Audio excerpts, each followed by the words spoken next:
इस सवाल के जितने भी सॉल्यूशंस आप देखोगे उसमें आपको 2 से 3 अप्रोक्सीमेशंस मिलेंगे और कई जगहों पे आपको कई चीजें ऐसी मिलेंगी जो बिल्कुल आपने जीवन में पढ़ी या सुनी तक नहीं है।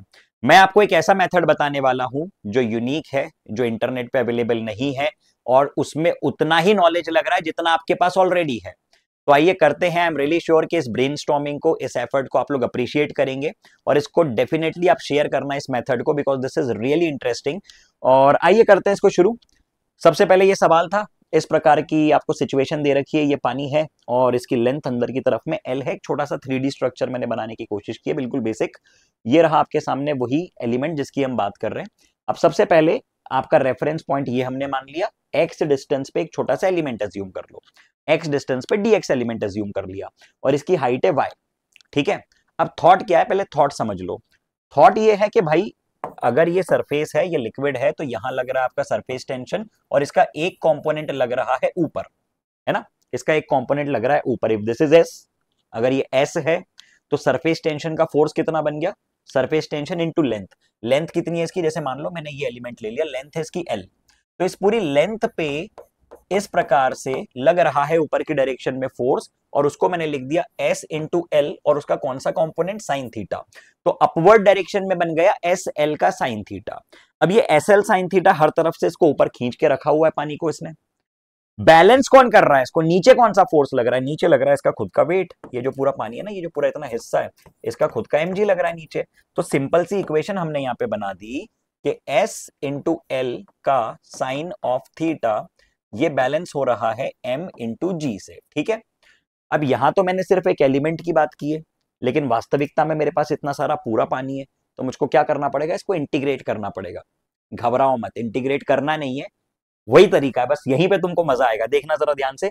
मैंने कह दिया कि यार इस एलिमेंट का मास कितना है, एलिमेंट का मास है डीएम, कह देता हूं एलिमेंट के मास को लिख दिया मैंने डेंसिटी इंटू वॉल्यूम, वॉल्यूम को लिख दिया मैंने y into dx into L.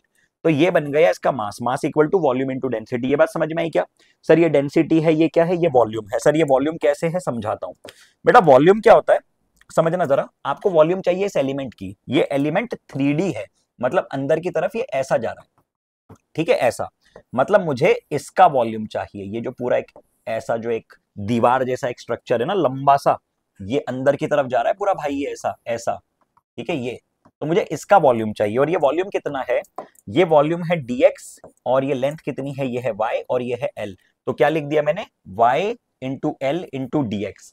ये इस एलिमेंट का मास है, तो टोटल मास कितना बन जाएगा, इसका इंटीग्रेशन बन जाएगा। मैंने क्या लिख दिया, मैंने लिख दिया m इक्वल टू क्या, इंटीग्रल dm।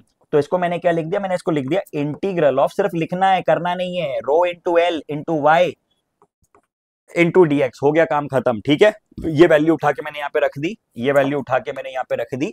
देखो साइन थीटा को मैंने ले लिया टेन थीटा, क्योंकि सवाल में उसने दे के रखा है s into l into tan theta equals to, rho बाहर निकल गया, एल बाहर निकल गया, ये बन गया integral of y into d x. बोल जरा जल्दी, कोई दिक्कत तकलीफ परेशानी किसी को किसी भी प्रकार की है क्या, नहीं।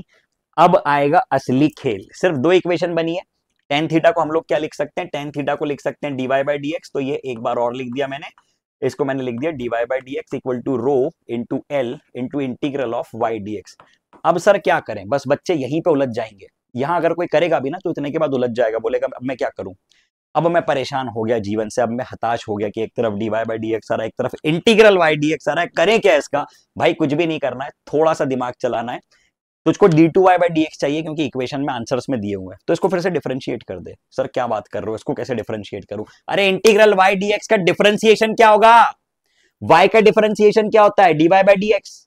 y dx का इंटीग्रेशन जो है, अगर तू उसको डिफरेंशिएट करेगा तो क्या होगा, कट जाएगा ना, मर जाएगा। इंटीग्रेशन डिफरेंशिएशन एक दूसरे के अपोजिट, तो यहां पे y आएगा। फिर से इंटीग्रल y dx को हम डिफरेंशिएट करें तो क्या आएगा, y ही तो आएगा यार। तो यहां पे हमने क्या कर दिया भाई, फिर से डिफरेंशिएट कर दिया, ये बन गया s into l into d two y divided by d x square equal to rho into l into y. और यहां से आ चुका है आपके सामने आंसर फॉर दिस गंदा वाला सवाल। और यहां पे से एल एल कट गए, तो ये कितना आ गया, ये कितना आ गया जी मैंने मिस कर दिया यहाँ पे, आई एम रियली सॉरी, यहाँ पे जी मैंने मिस कर दिया, मैं लगा देता हूँ, ये मैंने लगा दिया जी, ठीक है।